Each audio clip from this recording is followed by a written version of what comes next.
Yeah, this is just going to be crazy. And then like, it doesn't even end after this because if you win this match, you got to go fight Justin Pilot to get in the top 8.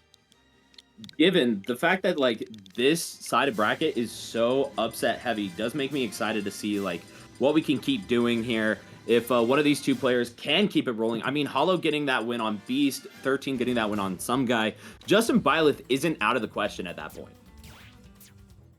Yeah, like, nobody's safe today. You know, everyone's just out for blood. Like, we're kind of December's always kind of like that off month for Smash events. It's like the closest thing we really have to like an off season just because of Hmm. how everything is. Holidays, people aren't going to like tournaments and stuff. We're finally at the tail end of that, and you're seeing people come back with a hunger to win, and it is creating for this I insane. mean, that's what happens when you have like it's not quite hometown for New Jersey, right? But LMBM being in New York, it's a hop and a skip away, right? It is basically a hometown major for New Jersey, and that is making it so that everybody is coming out of the woodwork, making sure they are on their A game, they are on point because they want to do well at LMBM. Yeah. And from character selection, this is gonna be a Sephiroth versus a Marth. I honestly can't say I've ever really seen this matchup before. Like, yeah, you see Sephiroth a decent amount, but Marth you barely see, and especially against Sephiroth, I'm really curious to see how I this plays out. I am one of the few people that gets to consistently see a lot of Marth living in the same region as Krieg. Between him or between them and Ignace, as well as Riziasu from Japan, right? Like those three are Yep. the best Marths in the world. So this character has a lot of things that if you aren't ready for, all of a sudden they're just gonna rob you for some crazy stuff. Like I know Krieg, for example, having robbed send of stocks at early as like 30-40% with those side Bs. Down air, if you get the tipper on stage, you can convert that into an F smash. Tipper as well, killing at like 30-40%, especially against a lightweight like Sephiroth. The big thing though, you are seeing Hollow play nice and patient, try to wall out Marth. You might both be swordies, but there is one that is the clearly larger sword here. Yeah, and especially with Marth having to really want to play at that tipper range to be fully effective, like there's just so much spacing that we're going to be seeing coming out from both of these players. And then like you said, patience. Like we're seeing Hollow use that fair to stab into the sage, kind of mix up the recovery a lot. Ooh, it's gonna miss a Dolphin Slash, but not punish with the up smash. Man, this is a very different change of pace from the past couple sets we've seen, but it's still no less exciting. Yeah, look at this. The patience right there to go ahead and just wait it out. These side Bs trying to stall out Hollow.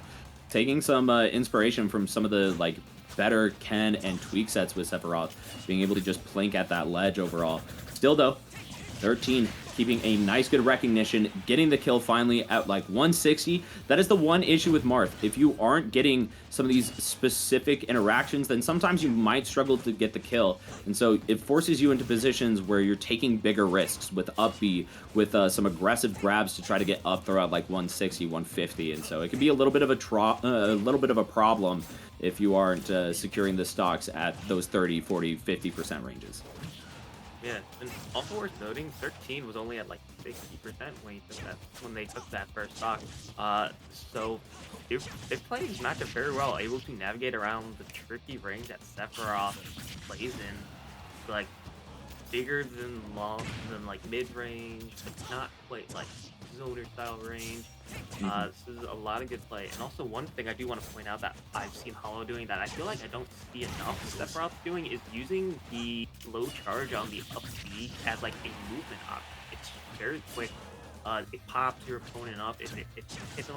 I think it's a very good option that a lot of Sephiroth just don't really use.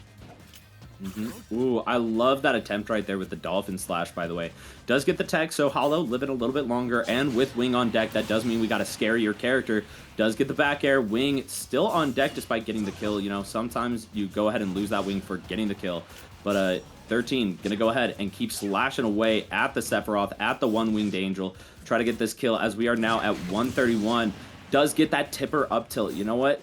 This character got a couple of buffs. One of the bigger, more important ones was during that Kazuya patch, where he got a more consistent tipper on up tilt. Yeah, that up tilt, such a scary move. It's, you know, that thing's been a killer in like every Smash game. Oh, so trying to wait out those the little balls. I always care for things called just trying to catch it with the backer. I'm really loving this patient play that we're seeing coming out from Hollow. Again, maybe down stock, but he's being very picky and choosy with these moments, like when to go in, and you need to be very careful with your aggression when you're down. I love these fade ins. 13 is being very aggressive with some of his movement, which does worry me about some of the adjustment that Hollow might be able to go ahead and utilize, calling out some of this over aggression and shutting it down, right? So far, though, it has been working out for 13. Hollow needing to find some of those answers, figure out what he's going to do to contest that. Love that. Switch up from the Dancing Blade to the grab, locking him down at ledge. We get the forward air. 13, can we go ahead and lock it down? No, Dolphin Slash, not going to find its mark. Locked him at ledge. Can we go ahead and keep things rolling? Ooh, dash tech, yes. Also, very strong kill option for Sephiroth. It's very easy to punish. Oh, but the Octo Slash, when that thing's fully charged, that is a killer move, and we're gonna see the full display of its killing power. But Hollow sitting at over 130% now. Oh, but the fair, just barely is going to take that. 13 sitting at that fresh last stock is going to take game number 1 here in the set. Even with the weak hit, able to go ahead and secure it. And as I was saying, there's like a lot of aggression coming in from 13 that Hollow is letting him get away with. So I do think there are quite a bit of adjustments that can be made, but it's a little bit hard with Sephiroth, right? Because you have these very slow hitboxes, and so you have to do a lot of that preemptively, getting the call out. And that can be very difficult to do when Marth is utilizing this pretty fast ground mobility to bob and weave in on you and catch you lacking. Yeah, you're absolutely right. Like, 13 has just been using the faster rather, hitboxes that Marth side to be able to really put this aggression on the Hollow, even when 13 is up in percent, up in stock, and doesn't quite need to be the one forcing the issue. You still see him going out there and doing it. I will say, look at this. So far, playing immaculate, even getting the kill with that counter. I love that. A couple of things that I noticed. Already we saw like Hollow hit the drift back into the up airs, right? That is that preemptive call out that I was mentioning before, and we are seeing it come into play. Now though, we're getting a little bit aggressive with some of these nairs. I like it. Hollow trying to put on the pressure onto 13, understanding that, hey, I'm the one with momentum. Maybe I could go ahead and shut it out nice and quick. Yeah, and Hollow yet to get a hit on this stock. 13's, you know, not letting this disadvantage in stocks dissuade him from that aggression. But now we're going to be seeing the wing here, with Hollow still on the first stock. This is definitely a scary situation for 13 to be in. Ooh, trying to catch the roll in with that down smash. I like the idea. Just buys space no matter what option 13 goes for. And there's a pop him up, trying to go through the stage with these players. Not going to get anything but the grab there. Yeah. Marth is a hard character to two-frame. Like, we saw the attempts there, you know, with down tilt, sometimes down smash. But Marth just gets up the ledge so fast with that slash. Really perfect with the timing. And like you said earlier with Sephiroth, got a lot of slower moves, so you have to really be preemptive with that. I will say, Hollow, he's got the number right now for 13. He's changed up the momentum and tempo of this game. And we do see the kill, that Nair 1 into F tilt, one of the more consistent combo starters right there. It's going to be that Nair 1. Does get popped up from that up air, even with being below and sharking Hollow there. Now 13 really trying to force the issue, gets the double slashes with the forward air. Can we go ahead and get a stock at ledge? No, 13 going to drop that, and Hollow breaking away with some stage control. Yeah, the scintillas coming out from Hollow this game have been so much better than the ones last game. Like, a lot of the ones last game, like, they just didn't connect at all. Now we're seeing, like, I think 2 out Marth, of 3 baby. or 4. Yeah, this is just a lot better coming out from Hollow, but we are seeing both these players on their last stock here. Hollow having to keep 13 on this ledge, try to stop this aggression that's coming out. Whoop, trying to go out for that fair pick up the kill. Unfortunately, it get knocked a bit too far away. Now 13 finally finding some breathing room, controlling center stage here. Ooh, 13. Good. Yeah, getting very aggressive. I will say some of these air dodges have looked very good, where it's just clear recognition of Hollow's capabilities. That being said, you're put off stage now. Got to get back off of the ledge, and does so with the landing up air too to go ahead and confirm into a second hit. Didn't get the tipper they wanted, but still some nice, good damage. Look at that. The parry doesn't get the grab though. It really looked like he had that shield, but alas, didn't quite have it. Now back to stage. Hollow really trying to secure this one. Doesn't want 13 to get the easy breakaway here. Yeah, we're seeing Hollow be a lot more defensive with these ledge guarding now, going for a lot of these flare options instead of trying to stay around there, go for the down air or down tilt. Just opting to be like very safe, which is definitely the right option considering the aggression that 13 has been putting out, even coming off of this ledge. To try to catch 13 lacking in with one of these flares. Big flare coming out. Oh, it's gonna catch the roll. There it is. Rolling just a little too early, causing him to go ahead and get caught up by that hitbox. And of course, if you get caught up by that flare, it's over. You know, like there's not a question of what is happening there. That being said, considering how well Hollow was locking down 13 for the whole of this game, dude, that's crazy that hit. That's crazy that hit so far under the platform. But yeah, no, considering how well Hollow was doing, or how good Hollow was doing at just keeping full control of the game, 13 being able to almost bring it back like that says something about what we should be expecting going into this game number 3. This is not going to be Hollow's momentum anymore. 13 really started to figure it out, started to break back into it, and so we got to be very careful if you're Hollow. Yeah, and it looks like we're going to be going on to small battlefield for game number 3 here. It's definitely going to be a better pitch for 13, I would say. Sephiroth's really good at covering single platforms with insane range, but when you have 2 that you need to cover and you kind of have to move between the both of them, it does give 13 a little bit more space to kind of play with Marth's mobility and get around the stage a bit better. This has actually been a pretty even start. I feel like this is the most even we've seen at the start of any of these games so far between these 2 players. Just trading blows, no one really coming up with any big advantages. Ooh, but Hollow's already going for some of these players. I think noticing that 13 kind of struggled to play around it, that was what ended up winning Hollow the game, that Giga Flare.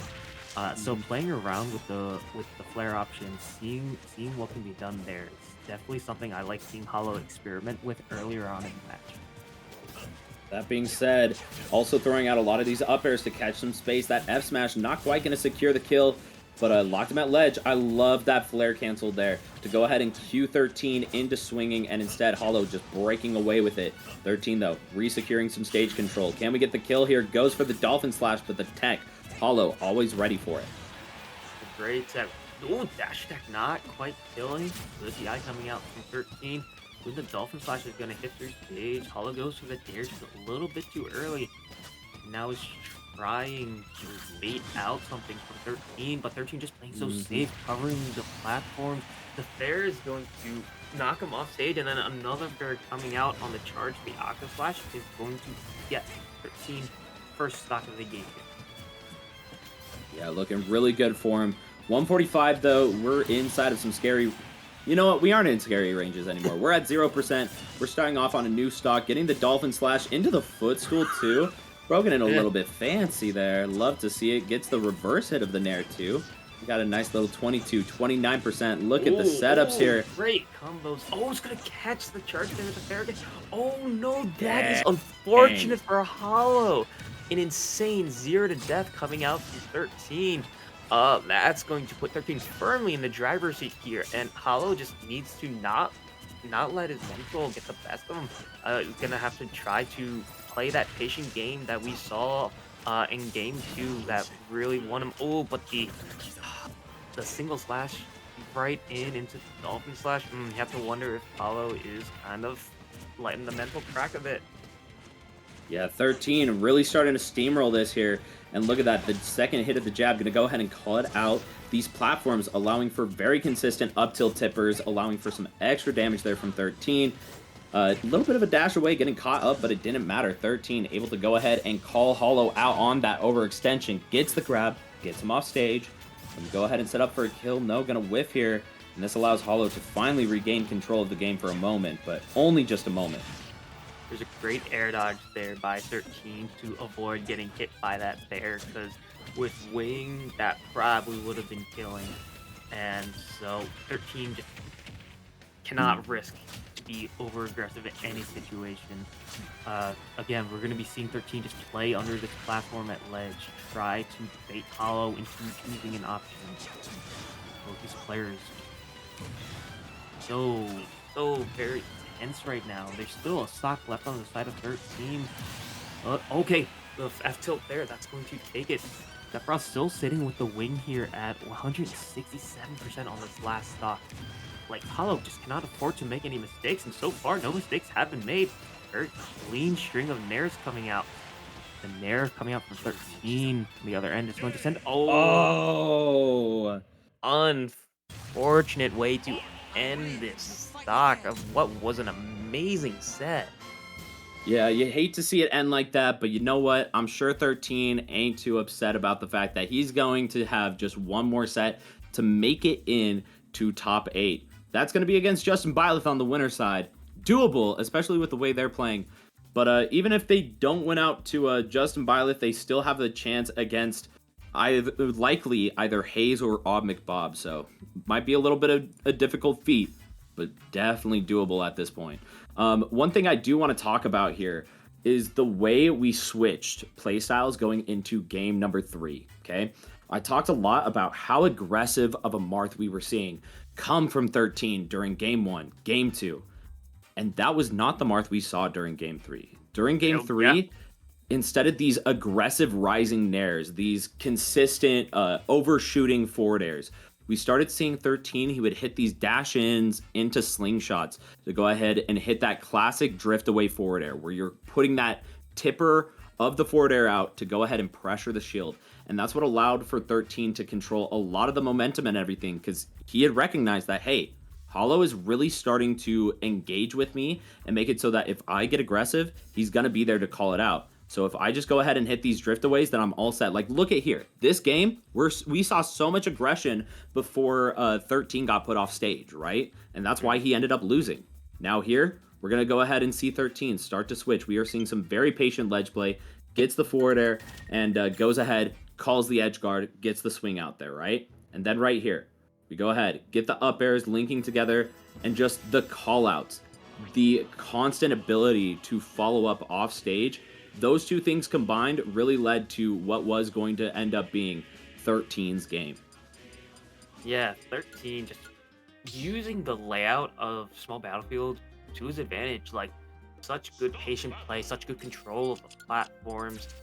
And then, like, as soon as 13 noticed that Hollow was, out of resource, like a jump or an air dodge or something, it's immediate, go off stage, punish that.